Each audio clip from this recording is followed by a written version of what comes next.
ఆ సారు ఒక మాట మీద ఈరోజు మా పిల్లని తీసుకొచ్చి మాకు నిలబెట్టారండి. ఇంకొన్ని రోజులైతే పిల్ల ఉంటుందో లేదో కూడా మాకు ఇది లేదండి. కాకపోతే ఏంటంటే నాలాంటి బాధ ఏ తల్లికి రాకూడదు అని చెప్పి సారు కూడా కొంచెం అది ఆ కేసుని అంత ఇదిగా తీసుకొని నా బాధ అనేది తీర్చారండి. నిజంగా ఎంతో రుణపడి ఉంటానండి. అలాగే సార్కి మొత్తం క్రైమ్ బ్రాంచ్ శివాజీ సార్కి, సిపి సార్కి, గుణా సార్కి, కేకే సార్కి, ముఖ్యంగా కేకే సార్ అండి. డే 1 నుంచి మమ్మల్ని చాలా ఆయన ఒక పర్సనల్గా అప్పచెప్పిన ఒక కేసు కింద తీసుకొని డే 1 నుంచి ఈ చివరి వరకు కూడా స్టిల్ ఈ రోజుకి కూడా నన్ను ఆయన ఎలా ఉందమ్మా పాప అని కూడా అడిగి నన్ను పరామర్శించిన సందర్భాలండి. అదంతా ఒక పవన్ కళ్యాణ్ సార్ వల్లే ఇదంతా జరిగిందండి. నేను మరీ ఆ సార్కి నాకు నిజంగా చాలా కృతజ్ఞతలు చెప్పుకుంటానండి. ఒక తల్లి వేదన అనేది ఆ సారే తీర్చారండి. లేకపోతే నా బిడ్డ దొరికేది కాదండి. చాలా డిప్రెషన్లోకి వెళ్ళిపోయింది నా బిడ్డ. ఎంత బాధపడ్డానంటే అది నాకే తెలుసు. కనీసం నేను ఎవరికి చెప్పుకోలేని స్థితిలో ఉన్నాను. చివరాకి సార్ దగ్గరికి వెళ్ళిన తర్వాత అప్పటి వరకు కూడా మా చుట్టాలకు కానీ ఎవ్వరికీ తెలియదండి. ఎందుకంటే నాకు కూడా ఇంకో బిడ్డ ఉంది. తన జీవితం ఎలా ఉంటుంది, తిను బతుకుందో లేదో కూడా తెలియదండి. దాని గురించి నేను దాచానే కానీ ఇంకే విధమైనది ఇది కాదండి. నాకు ఎటువంటి న్యాయం జరగలేదని చెప్పి సార్ దగ్గరికి వెళ్ళానండి. వెళ్తే సార్ వెంటనే నాకు స్పందించి నాకు న్యాయం చేశారని నాకు చాలా నేను ఇప్పటికీ అది నేను చెప్పుకోలేనండి. నాకు అన్నిటితో నేను ఆయన ఇది తప్పించి నేను ఆయనకి ఏం చెప్పుకోలేదండి. ఒకసారి సార్ని నేను ఒక్కసారి కలిసి మళ్ళీ నేను కృతజ్ఞతలు చెప్పుకోవాలని నేను డైరెక్ట్గా సార్ నా పిల్లని తీసుకొని వెళ్ళి మరి నేను సార్ని కలుస్తానండి. దయచేసి మిమ్మల్ని ఇంతవరకు వెయిట్ చేయించానండి. నేను రాత్రి నుంచి నేను నా బిడ్డ కోసం నేను ఇక్కడనే ఉన్నానండి. తెల్లవార్లు ఇక్కడే కూర్చున్నానండి. ఎప్పుడు వచ్చి నా బిడ్డను చూస్తానా అని ఎంతో ఆశగా ఎదురు చూశానండి. మీరు ఫోన్లు చేస్తున్నా కూడా రెస్పాండ్ అవ్వలేదు. దయచేసి నన్ను క్షమించండి. ఉన్నది ఉన్నట్టు ట్రోల్ చేయండి. దయచేసి అందరినీ నేను ఏమైనా అనుకుంటే తప్పుగా ఉంటే నన్ను క్షమించండి.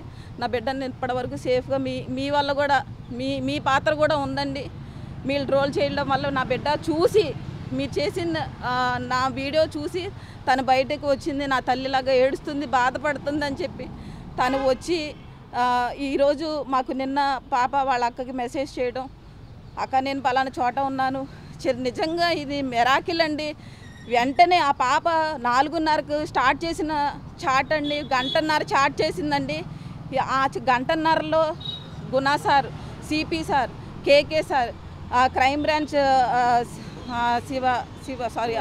శివాజీ సార్ వీళ్ళందరూ వెంటనే అలర్ట్ అయిపోయారండి. పిల్ల మనకు దక్కడమే కావాలి అని చెప్పి వెంటనే వితిన్ అవర్లో ఈ పాప 5:30కి చాటింగ్ ఆగిపోయిందండి.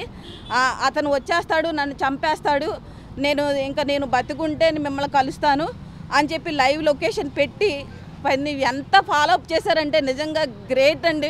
పోలీసులకి నేను మరీ చిరస వంచి నేను నమస్కరిస్తున్నానండి. ఎందుకంటే అంత ఇదిగా స్పందించకపోతే పోలీసులు ఇక్కడి నుంచి నేను అక్కడికి వెళ్ళలేనండి. అక్కడ పోలీసులను అలర్ట్ చేయడం అంతా మన పోలీసులు చెప్తున్న గర్వంగా నేను చెప్తున్నానండి. ఇప్పుడు ఇంకేంతేనండి. మంచిగా ఉందండి. అంటే నేను అయితే పొద్దున్నుంచి అయితే తన మాట్లాడటం జరుగుతుందండి.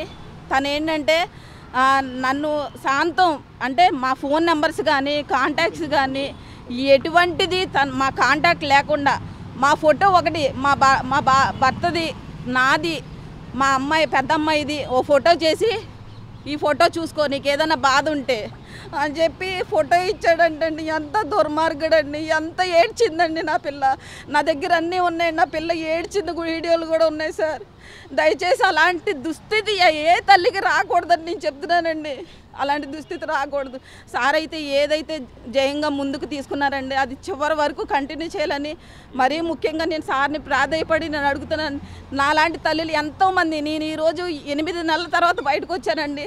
అలాగే ఎంతమంది నాలాగా ఇళ్లలో కుంగిపోతున్నారు పిల్లలు పోయండి.